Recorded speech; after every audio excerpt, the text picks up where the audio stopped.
시청자 여러분 안녕하십니까. 자, 오늘 대선 후보로서 토론 세 번째 순서로요. 자영업, 특히 오늘은 자영업에서 가장 대표적인 택시 문제와 관련해서 서울 개인택시 평의회 회장님이신 박원섭님 나오셨고요. 또 행명21 인천 지부장이자 서비스 임가공을 하시는 김대중님 나오셨습니다. 감사합니다. 서울 개인택시 평의회. 자, 회장님 간단하게 여기가 뭐 하는 데십니까? 예, 조합원들이 모인 서울 개인택시 조합원들이 모이는 단체입니다. 예. 그럼 회원들이 상당히 많으시겠네요. 서울에서 개인택시 하시는 분들. 1200명 정도 됩니다. 1200명. 야, 큰 단체신데. 지금 고속도로 통행료 세금 면제, 또 검찰청 타다 수사 촉구시, 그리고 공정거래위 카카오 콜 몰아주기 조사 착수 고소인, 그 다음에 또 플랫폼 택시 호출료 진행 중에서 타다 택시와 카카오 택시의 문제를 지속적으로 제기해온 우리 행명21의 그 방송과 방향이 이렇게 같다고 봐야 됩니다. 우리 이 당원들 중에도 택시 이렇게 하시는 분들이 많이 계십니다. 또 나와주셔서 감사하고요. 지금 최근에 보면 이 택시가 많이 운행되고 있지 않다. 특히 법인 택시들 중에는 잘 없어요. 택시가 9시 이후만 찾을 수가 없어요. 왜 그렇습니까? 예, 이거는 이 택시 종사자들이 생계가 수입이 안 되기 때문에 그런 겁니다. 네. 택시 종사자들이 일을 나오면 최저 생계비라도 수입이 돼야지만 택시를 와서 일을 하는데 정부에서는 택시에 대해서 말로만 택시 공청회를 해가지고 기사를 수급한다 이렇게 얘기하는데 이거는 말뿐입니다. 가장 중요한 거는 정부에서 세제 혜택을 지원을 해줘야 돼요. 그 이유는 정부에서 박근혜 정부 초기에 대중교통을 편입했을 때 이명박 대통령이 보이콧 해가지고 대중교통이 통과가 안 됐습니다. 예, 잠깐 이 부분에서는 설명이 조금 필요합니다. 지금 버스 같은 경우에는 이 대중교통으로 이렇게 지원을 지자체와 정부가 하고 있지 않습니까? 1조 이상을 지원을 하고 있습니다. 예, 그래서 버스가 개인 버스 택시가 운영하는 게 아니라 사실은 버스 택시 회사는 버스 회사는 관리를 하는 거고 이 지금 모자라는 적자 부분을 대부분 다 보전해주고 보전을 있죠. 예. 그래서 버스는 사실상 공영으로 운영하는데 이 형식은 개인 버스로 이렇게 회사처럼 운영되는 형태인데 택시는 마찬가지로 대중교통입니까? 아닙니까? 대중교통은 아직 편입이 안 돼 있습니다. 지금. 예. 근데 택시가 사실상 이렇게 이 길에서 승객들을 싣고 가는데 특수한 신분의 사람이 타는 게 아니라 우리가 바쁘고 급하거나 또 빨리 좀 집에 가고 싶을 때 대중적으로 타지 않습니까? 그렇죠. 근데 택시를 대중교통으로 이렇게 해서 정부가 택시에 지금 이 노동자들 월급이 지나치게 낮기 때문에 정부가 일정한 액수를 대중교통으로 인정해서 지원을 좀 해주면 택시 노동자들의 삶의 질이 높아지는 거죠. 자, 그러면 지금 택시 노동자들의 평균 수입이 얼마입니까? 지금 평균 수입이요. 지난주 금요일까지 전체 택시, 법인 택시 가동률이 34%됩니다. 64%가 차가 서 있어요. 그럼 3분의 2가 운행을 안 하고 있다는 못 하고 있습니다. 왜? 수입이 안 되니까. 회사에서 나와가지고 일을 하면 한 달에 60만 원, 70만 원씩 받는데 누가 나와서 일을 하겠습니까? 근데 정부에서는 이런 거를 대해서 아무 조치도 취하지 않고 그러면 결국은 시민들이 승천할 해소에 몸살을 앓고 있는 거예요. 택시가 없으니까 그만큼 택시 타기가 힘드니까. 이 시점에서 카카오는 택시는 여기에 대해서 탄력요금이라는 걸 적용을 해가지고 바쁜 시간에 요금을 더 받지 않습니까? 지금. 그렇죠. 이런 거에 대해서 정부에서는 구경만 하고 있고 이게 잘못된 거죠, 나라가. 문재인 정부에서 이런 거를 해결해 줘야 되는 거 아닙니까?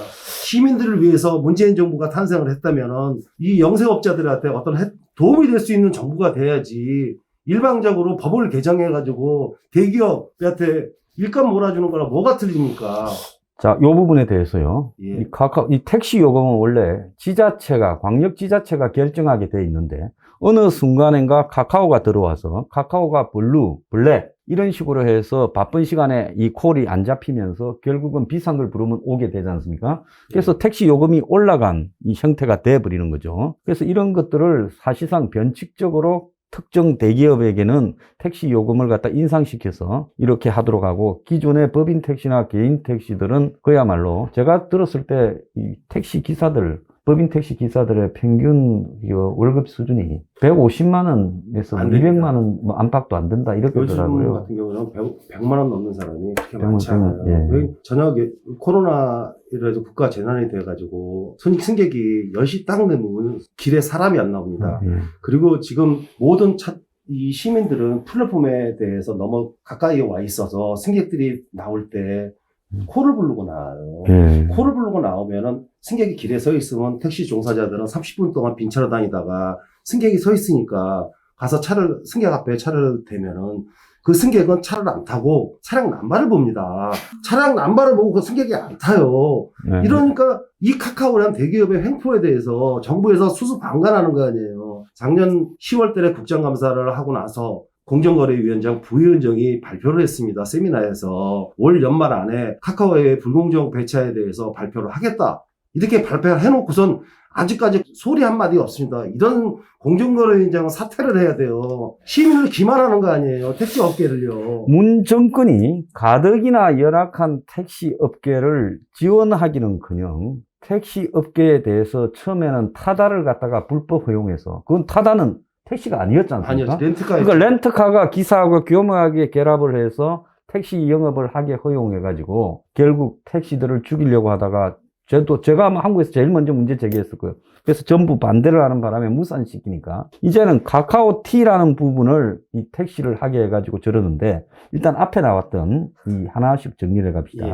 택시의 대중교통으로서 버스처럼 택시에 대해서 지원해달라는 부분에 대해서 예. 그 선생님이 그렇게 하게 되면 예. 택시 기사가 이 기본 월급이 50-60만 원밖에 안 되고 법인 택시에 예. 그런데다가 운행해봤자 산학금 내고 나면 적자고 이러니까 한 달에 거의 뭐 아까 말한 80만 원 이렇게 되니 그걸로서 먹고 살 수가 없으니 택시 운행을 포기함으로써 법인 택시 회사들이 기사를 구하지 못해서 3분의 2가 운행을 못하고 예. 3분의 1만 다니다 보니까 지금 택시를 잡기가 어려운 이런 승천안이 되고 있다는 거 아니겠습니까? 예, 맞습니다. 자, 그러면 만약에 정부가 이 택시를 대중교통으로 인정해서 세제 지원, 즉 택시에 대해서 보조금을 지급하는 거 아니겠습니까? 그렇죠. 법인 택시와 개인 택시에게. 그렇죠. 그렇게 되면 어떤 효과가 나타날 수 있을까요? 말씀 좀 일단 해주십시오. 운수 종사자들이 생활의 안정이 될 것이고 예. 그러면 승차나는 이런 거 해소가 될 것이고 예. 그러고 나면은 문제는 법인 택시가 지원할 때는 회사하고 근로자하고 양분해서 지원하면 문제가 되니까 예. 매달 정기적으로 사용처를 관해서 감독을 해야 되겠죠. 감독을 하게 되면서 근로자들 갈 수 있게끔 예. 법을 제정해야 되겠죠. 이렇게 해야지만 근로자들도 와서 일을 하고 편안하게 일을 하고 승객들한테 친절하고 이렇게 가야지만 정부의 정책이지.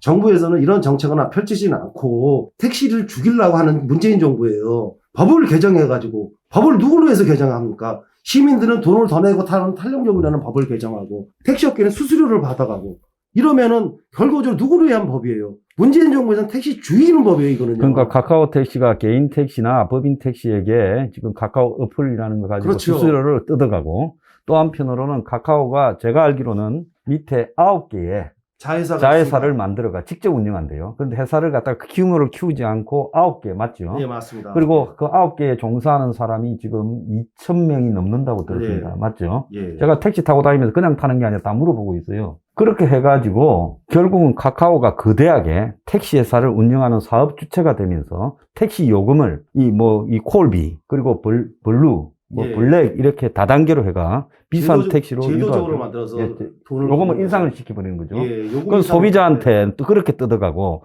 택시 회사나 개인 택시한테는 카카오 어플 사용료를 뜯어가고 예, 이렇게 함으로써 이 재벌이 택시업계 사실은 재벌이 이게 택시업계까지 뛰어들어가 거기에서 이걸 뽑아간다라 이게 그렇죠. 정말 잘못된 거 아닙니까?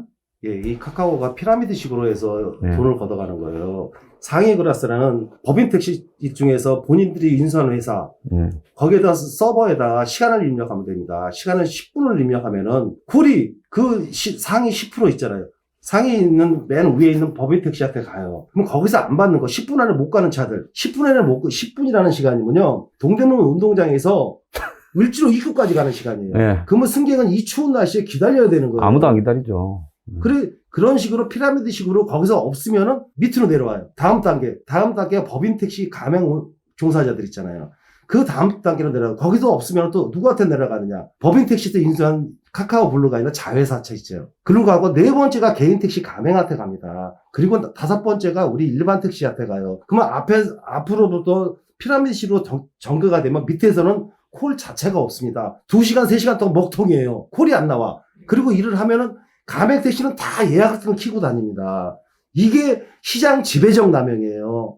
시장이 커지니까 회사에서 시장 지배적 남용으로 문제가 되는 거예요. 이거를 공정에서 발표를 안 하는 거예요. 자, 그러면 제가 하나 여쭤보고 싶습니다. 예. 잘 몰라서. 어떻게 카카오가 택시 회사를 인수하게 됐습니까? 뭐 운송사업법이나 이런 법이 예. 있을 거 아니에요. 이게 어떻게 재벌이 택시를 할 수 있어요? 이게 거슬러 올라가겠습니다. 예. 카풀이라는 거를 예. 운행을 할 때 카풀을 운행하면은 미국에는 여객운수사업법이 없습니다. 그러니까 우버도 있는 거 그런 거 예. 아니겠습니까? 한국하고 일본은 여객운수사업법이 적용이 예. 되고 있어요. 여객운수사업법의 4조에 보면은요, 면허의 조건이라고 있습니다. 면허의 예. 조건이라는 택시를 운송하려면 택시 자격증을 따야 돼요. 예. 그래서 그 자격을 갖추고 나서 여객운수사업법에는 택시가 영업을 하려면 34조에 보면 유상운송이라고 있습니다. 유사운송. 유상운송이 있는데 카풀이는 자가용이 여객운수법에 적용을 받으면은 유상운송하면 불법입니다. 예, 이래서 불법이죠. 카풀이 사업을 접었습니다. 예. 그리고 나서 생긴 게 타다가 생겼어요. 예. 타다는 이것도 마찬가지예요. 타다는 정부에서 렌트카로 허가를 해줬잖아요. 배업으로 허가를 해줬지 배영하면서 택시를 하라고 한 건 택시 아니에요. 영업하라는 게 아니에요. 아니었죠. 예. 이래서 해가지고 타다가 이재용 씨가 사업을 접었습니다. 예, 예. 근데 이 카카오 업체가 들어오면서 이렇게 가면 여객운수법에 걸려서 힘드니까 못할 거다. 이래 예? 봤었다. 여객운수사업법을 개정을 했습니다. 신설을요. 예. 신설을 해서 법을 바꿔놨어요. 와. 그러면 국토부는 카카오의 대기업의 영업사원뿐이 안 되는 거예요. 법을 바꿨기 때문에. 카카오라는 회사 하나 때문에 이 여객운수사업법 법을 바꿔. 법을 바꿨다는 예, 얘기예요. 그래서 법을 내용을 어떻게 바꿨습니까? 카카오가 택시를 할 수 있도록. 카카오라는 대기업이 유리하게끔. 예. 유리하게 모든 법을 탄력요금이라는 거. 그러니까 모빌리티 사업이라는 이런 부분이 택시에 진출할 수 그렇죠. 있게 그렇게 만들어줬다는 그 거죠. 제도를 먹거리를 만들어준 거죠. 예, 플랫폼 플랫폼 운송사업법을 해서 운송사업이죠. 먹거리를 만들어준 예. 거예요. 이게 문재인 정부에서는 얼마 전에 뉴스에 나오듯이 구산업, 신산업이라 충돌이라고 그러잖아요. 어떻게 기존 산업이 대통령이라는 사람이 구산업으로 해가지고 이게 대통령입니까? 이건 잘못된 거예요. 정말 나쁜 놈이다. 이래 볼 수 있습니다.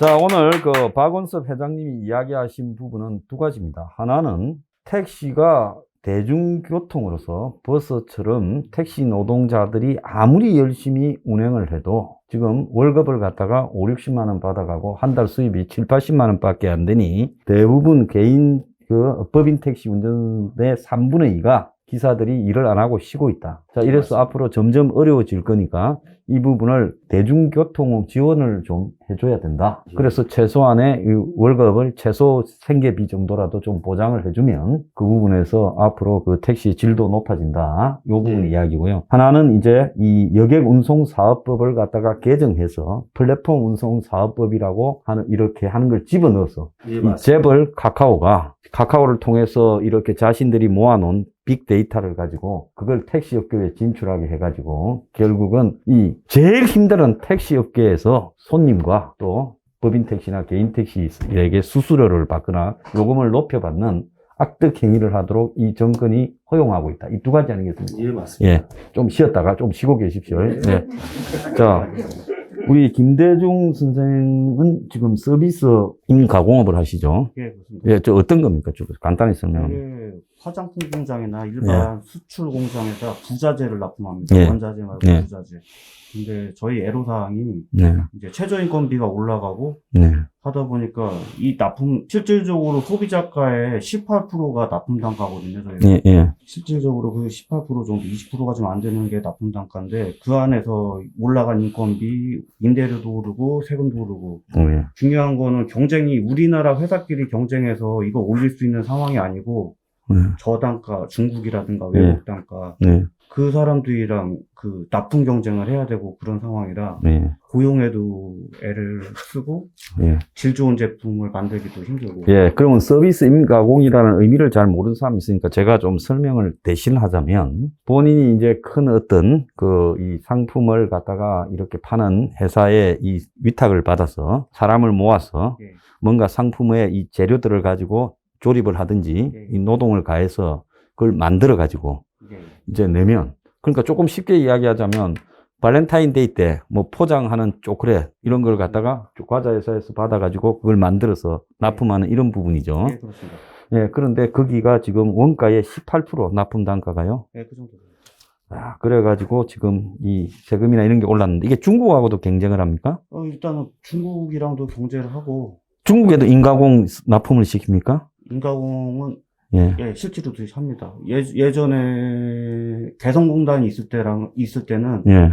거기에서도 개성공단에서도 북한 사람들한테 이런 걸 또 시켰습니까? 했었습니다. 근데 지금은 아니고, 지금은 예. 없으니까 아니고, 예. 실제로도 했었고, 예. 중국도 베트남도 인가공을 하고 있습니다. 그럼 이런 거 하시는 분들이 조금 상황이 어려워져가 굉장히 그만두셨겠네요. 여러 업체들이 좀 문을 닫고, 예. 그 남은 업체들은 조금 그 빈 자리만큼 조금은 좀 숨통은 튀었는데. 남이 죽어서 이제 겨우 숨을 예, 쉬는 이런 예, 상황이네요. 그죠. 예. 좀, 예. 참, 그러면 이게 이 업체들이 서비스 인가공을 할 때 이렇게 단가를 후리쳐서 그렇습니까? 자기들도 어려워서 그걸 후리치는 겁니까? 어떻게 그렇습니까? 둘 다입니다. 올려달라 소리를 못 하겠고, 그러니까. 그렇게 만들어가는 겁니까? 그쵸. 우리는 그 선택권이 없으니까. 네. 실질적으로 자회사들은 물가 상승에 의해서 네. 가격을 올릴 수가 있잖아요. 네. 근데 우리는 제품이 아니기 때문에. 네. 일종의 뭐 교섭력이 전혀 없이 네. 잘리거나 그쵸. 그 가격에 순응해서 하거나 그러네요. 네, 그쵸. 그러면 이제 그걸 갖다 서비스 인가공을 시키는 또 밑에 아주머니나 사람들이 계실 거 아니에요? 네. 자, 그런 분들은 그러면 또 처우가 본인이 지금 뭐 겨우 숨만 쉬니까 그런 분들한테도 잘 대해주실 수가 없겠네요. 그렇죠. 그러니까 노동자들이 예. 실질적으로 좋은 시설과 좋은 재료가 중요하지만 예. 숙련된 노동도 필요하거든요. 예. 좋은 제품을 위해서. 예. 근데 숙련된 노동이라는 게 임금 인상이 예. 주요적이거든요. 예. 근데 그렇겠죠, 당연히. 최저임금비가 높아지면은 예. 베테랑과 초보자들이랑 예. 싫어도. 임금 차이가 예. 많이 나질 않아요. 예. 그러면은 순간적으로 오래 하신 분들은 허탈감을 느껴요. 그 내가 쟤보다 훨씬 2배, 3배 빨리 하는데. 그죠. 허탈감을 느끼니까 예. 오래 다니고 오래 해줄 동기부여가 안 되는 거예요, 예. 지금. 참. 그러니까 어려움 많으시겠네. 그냥 그렇습니다. 예. 자, 그러면 다시 우리 박 회장님께 묻겠습니다. 자, 택시라는 것이 사실상 우리 사회에서 예. 가장 대중적인데도 불구하고 요금이 사실은 높지가 않지요. 우리 수준의 나라로 비교해서 보자면, 그죠? 그렇죠. 그래서 택시 요금이 사실은 한국이 올랐다 해도 굉장히 낮은 수준입니다. 일본에 가면 한국보다 한 2.5배, 3배 정도 되는 것 같더라고요. 제가 택시 요금 보니까. 이 택시 요금도요, 문제점이 많습니다. 왜 문제냐면, 이 택시가 우리나라에 들어오니까 60년 됐습니다. 예. 요금 체계를 보시면, 예. 택시가 처음 있을 때 60년대에 20원을 시작을 했어요. 60년대. 기본 요금요. 기본 요금. 예. 지금 몇 년 60년 됐습니다. 예. 그러면 택시 요금하고 버스 요금하고 대조표를 만들면요, 예. 버스 요금이 지금 1,000원이잖아요. 예. 네? 그러면 택시가 요금이 3,800원이잖아요. 이 비례를 퍼센트를 놔주면은요, 3.8배밖에 안 택시는 되네. 너무 열악하는 거예요. 요금 자체가. 예. 이게 이 정부에서 모든 정부에서 하는 얘기, 서울시도 마찬가지예요. 이 사람들한테 때가 돼서 예전에 박원순 시장이 있을 때 했어요. 지금은 돌아가시면 안 계시지만 박원순 시장이 이런 얘기를 했었어요. 선거 전에. 우리 택시 업계에다 2년 주기를 올리자. 한꺼번에 택시 요금을 500원, 600원 올리면 시민들이 부담이 된다. 이래가지고 2년 주기로 택시 요금을 올려준다 그러더니만 이 박원순 시장이 이 시장이 되고 나서는 또 동문서답이야. 정치인들은 갈 때 올 때 트는 게 정치인이더라고요. 예. 이게 되겠냐고요. 정치인들이 이렇게 이건 말 바꾸는 통에 이 업계들은 몸살을 얻는 거예요. 모든 물가가 이렇게 많이 올랐는데 왜 택시 정부에서 문재인 정부에서 잡으라는 부동산을 못 잡고 왜 택시만 잡냐고요.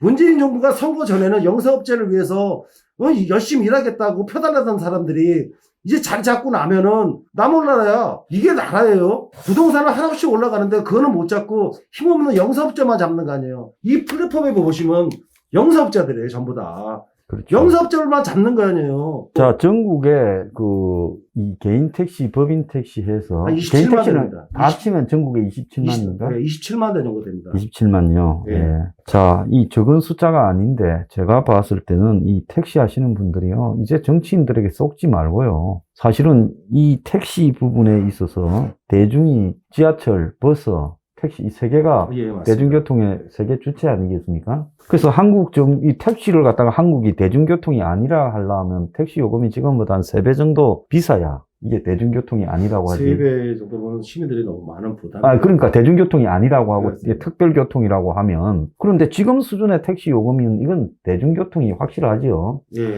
그러면 택시 업계들도 보니까 회사 택시 하시는 분들도 못 살겠다, 문 닫아야 되겠다 하는데 그분들은 엄살입니까? 실제로 그분들 어렵습니까? 택시 단체들하고 택시 업계에서는 음.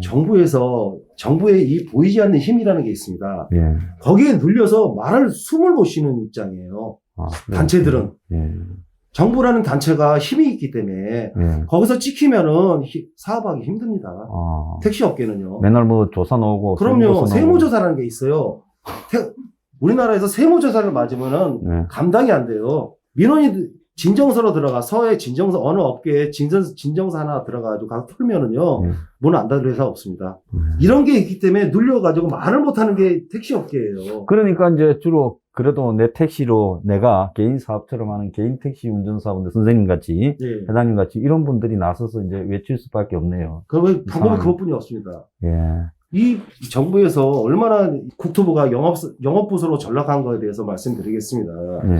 우리 택시들은 이 플랫폼이 발달이 되기 전부터 택시 호출료라고 있었습니다. 예. 이 호출료는 이 빈차가 승객이 코를 부르면 이 거리가 짧게는 짧고 길고 이래요. 많게는 막 5km, 7km도 예, 되고 그렇죠. 예. 가깝게는 뭐 100m, 200m도 됩니다. 예. 그러면 이거를 정리할 수 있는 방법이 없었어요. 왜냐면 공차로 가야 되니까. 예. 빈차로 뭐 5km씩 가고 뭐 2km씩 가면 누가 가겠습니까? 이래서 생긴 게 시민을 위해서 정부 서울시에서 호출료라는 제도를 만들었습니다. 호출료. 이동 기간을 빈차로 가는 이동 기간을 누가 부담하느냐 해서 정부에서 서울시에서 이거는 승객들이 부담하는 게 맞다. 그래서 1,000원, 2,000원 호출료라는 게 예, 책정이 1,000원, 됐습니다. 2,000원 정도 예? 있었죠. 예. 근데 이거를 갖고 국토부 이번 플랫폼에 신설이 됐을 때 이거를 법에는 이렇게 해놨습니다. 예? 법에 해놨는데 이게 명확하지가 않아요. 왜냐면 상위법이 충돌이 됩니다.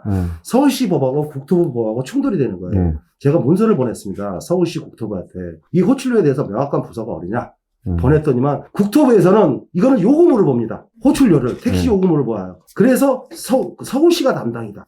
이렇게 하고 서울시는 어떻게 답변이 왔냐면 요금으로 안 봐요. 호출료를 국토부가 담당이다. 이 양쪽 부서에서 핑퐁을 하면서 서로 자기네 부서가 아니라고 핑계만 하는 게 우리나라 현실 공무원이에요. 자, 그럼 지금 이 말씀을 하시는 거는 예, 카카오가 받는 이 호출료. 그거는 정당하게 그걸 갖다가 지금 지적하시는 겁니다. 예. 예. 그거는 정당하게 법에서 규정을 해주고. 자, 옛날에 여러분들이 무슨 나비콜이니 이런 데 전화하면 1,000원인가 호출료 내는 게 맞습니다. 있었지 않습니까? 그거였는데, 이제 그걸 교묘하게 악용을 해가지고, 지금 운송사업법에다가 플랫폼 운송사업법이라는 부분을 집어넣어서, 진흥화된 거죠. 그래서 저거 마음대로 사실상 이 콜, 예. 저는 블루 택시하고 일반 택시하고 택시 종류가 차가 좀 좋고 따로 있는 줄 알았더만 그게 아니라 일반 택시가 블루 택시더만요. 로고만 붙인 거죠, 문짝에. 나 그것도 타고 가다가 알았어요. 야, 이거 똑같은 택시인데 문짝에 블루라고 붙여놓고 어떨 때는 그냥 택시 잘 많을 때는 그냥 일반 요금 받고 어떨 때는 그냥 블루를 다 눌리면 선택하면 빨리 잡힙니다. 얘가 몇 번 해도 안 잡히면 이제 블루 하면 그렇게 몇천 원 더 받아버리는 이렇게 지금 하는 거죠. 똑같은 택시가. 예, 이런 부분을 갖고 택시업계에서 요구를 하니까 플랫폼에서 요구를 하니까 미국에 이제 온풀법을 이번에 제정한다 그랬잖아요. 예. 온풀법을 제정하는데 온풀법은 말로만 제정하는 거예요. 그냥 제정한다 그러놓고 마냥 가는 거예요. 결국은 정부에서 면피성이에요, 이거는요. 자, 아까 말씀하신 부분, 이 택시 요금 인상 여부는 광역지자체가 하게 돼 있습니다. 그러니까 서울시가 하는 거죠. 그리고 이제 택시에 대한 이 법 개정이나 이런 부분은 사실상 이 국토부가 하게 돼 있는데, 이것들이 이제 누가 카카오티에 택시를 하게끔 해가 저거 마음대로 호출료나 요금을 갖다 올리게 했냐라고 따지니까 서울시는 저쪽에다 대고 저쪽은 이쪽에 하면서 둘 다 빠져나가고 있다는 거죠. 아마 양쪽 다 돈을 처미겼을 거라고 나는 확신합니다. 그러지 않고는 이런 일이 생길 수가 없죠. 그래서 공직자들이나 국회의원들이 그대 재벌 기업으로부터 로비를 받아서 그걸 대가로 이런 것들을 허용해서 가장 열악한 이 사업을 전부 장악하게 만들어가 그 대가는 쿠팡이나 배달의 민족처럼 처음에는 잘해주다가 나중에는 식당이나 소비자 양쪽에 맞습니다. 바가지 씌우는 것과 택시에도 지금 똑같은 일이 생기고 똑같은 있잖아요. 현상이죠. 그러니까 손대야 될 부분이 옛날에는 재벌 들이는 중소기업 고유 업종이라든지 한계 산업에는 진출을 못하는 게 상식이었는데 이것들이 택시를 무슨 플랫폼 사업이니 해가지고 이 어플 경제처럼 만들어가 4차 산업이니 해가 택시 그거 콜하는 게 4차 산업입니까? 그 수수료가 전국적으로 다 1년 동안 거두면 조 단위예요. 네. 금액이요. 현금화는 거의예요. 현금 장사이기 때문에. 네. 이거는 아무리 경기가 안 좋아도 바람을 안 탑니다, 이거는. 그렇죠. 택시들이 계속 일을 하는 한. 네. 이런 거를 노려가지고 진흥화돼가지고 대기업이 들어왔는데 정부에서는 거기에 대해서 영업사원처럼 법을 개정해주는 정부. 이게 문재인 정부예요. 예. 신산업이라는 명목으로. 신산업이라는 명목으로 이렇게 법을 개정하면 기존에 있는 업계는 어떻게 되겠습니까? 다 고사되는 거예요.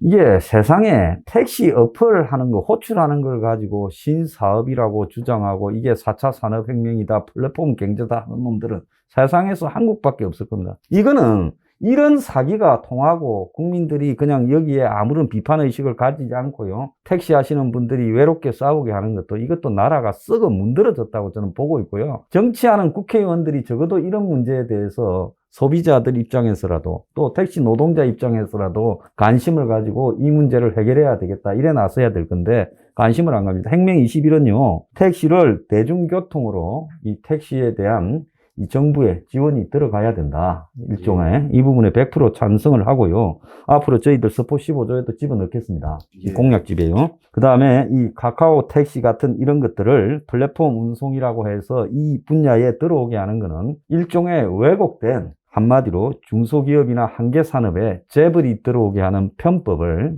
기존의 이 정치인들과 국회의원들과 또 이 국토교통부, 서울시 등이 책임을 방기하고 그들 손을 들어준 이 악덕 행위를 했다고 보면 부패라고 봐요, 저는요.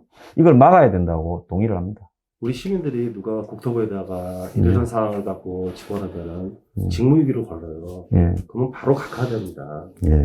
그 특권이라는 게 있더라고요. 예. 국토부 장관, 뭐 공정위 장관 이런 사람한테 걸면은 국회의원도 마찬가지고 특권이라고 있더라고요. 예. 그냥 각하돼요. 이게 대한민국이에요.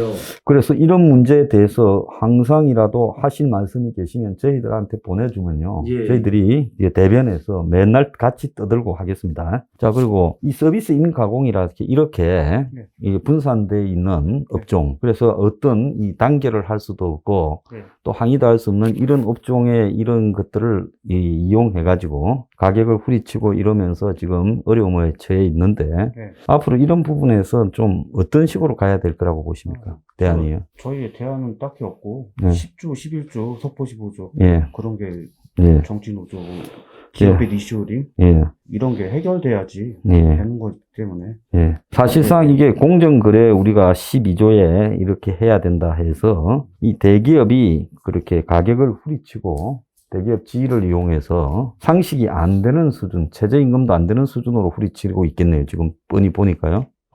그렇죠.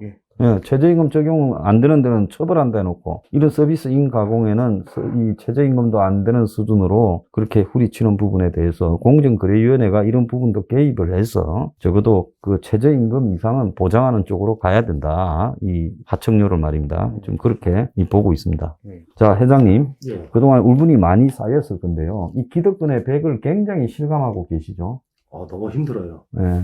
왜 우리 단체라는 게 있습니다. 택시업계에. 이 단체들은 성명서, 총량제라는 게 있습니다. 택시는. 택시는 총량제가 지금 가장 지금 이슈가 되는 건데. 전체 숫자가 얼마가? 택시라는 건 법에서 인구수에 맞춰서 서울시에는 뭐 몇 대, 어디는 몇 대, 10만 대 이렇게 딱 정해진 게 총량제예요. 근데 이 정부에서 어떻게 대기업이랑 로비를 했는지 이 총량제를 허무는 거예요. 허무는데 교묘하게 진흥화돼서 이번에는 총량제를 허무는데 400 몇 대를 증차를 했습니다. 그리고 여태까지 서울시에서 몇 년 동안 떠들었던 게 많이 감차라 그랬어요. 인구수에 맞춰서 차를 해야 되는데 인구수가 많이 빠져나갔으니까 차를 감차해야 된다. 이 정책으로 해서 계속 한 10년 동안 감차를 하는 거예요. 줄이고, 그런데 지금에 와서는 어떻게 더 말을 바꾸냐. 이 플랫폼에서 택시를 늘리는 거예요, 이제 또 거꾸로. 그러니까 카카오 쪽에는 택시를 늘려주고, 지금까지 이제 일반 택시들은 인구가 주니까 줄여야 된다고 줄이고. 그냥 늘릴 수 없으니까 어떻게 늘리냐. 진흥화돼가지고 장애인 차량으로 늘리는 거예요. 장애인 차로. 그러면 장애인을 차를 늘리면은 장애인들이 보훈처에서 장애인증을 받아가지고 이용하는 거, 그거는 정당 박수 쳐줄 일이죠. 근데 기존 택시 손님들이 그 차를 타도 아무런 규제가 없다는 거. 장애인이 아닌 사람이 타도 네? 그러니까. 상관이 없으니까. 예. 이렇게 해서 진흥화되는 거예요. 이렇게 해서 기존 택시 손님 파일을 쪼개가는데 이걸 정부에서 앞서가지고 모든 법을 제정해주는 이게 정부예요. 공무원 봉급을 좀 내리자 그래봐요. 절대 안 내려요, 그 사람들. 이 베니스에는 배전론 사공들 숫자도 제한해가 그 사람들 조합에 맡기는데 한국에서 이 택시를 갖다가 이렇게 정부가 기존 택시들은 억압하고 재벌이 택시 사업에 뛰어드는 부분은 교묘하게 편을 들어주는 이런 일들을 하는 것은 있을 수 없다고 보고 있고, 문재인 정권이 말로는 서민을 위한다면서 택시 업계를 이중 삼중으로 지금 죽이고 있다, 이렇게 보이네요. 자, 회장님, 앞으로도 그 어려운 일이 계시면 항상 우리가 같이 할 거니까요. 또 앞으로도 출연도 좀 해주시고 택시 업계 힘내시기 바랍니다. 저는 택시 애용자로서 항상 같이 합니다. 오늘 김대중 씨 나와주셔서 감사합니다. 자, 오늘 여러분, 우리 자영업, 고통받고 계시는 이 자영업 분들의 이 현장을 저희 혁명21은 항상 같이 하도록 노력하겠습니다. 오늘 이 박원석 회장님, 김대중 선생님 나와주셔서 감사합니다. 감사합니다. 수고하셨습니다. We are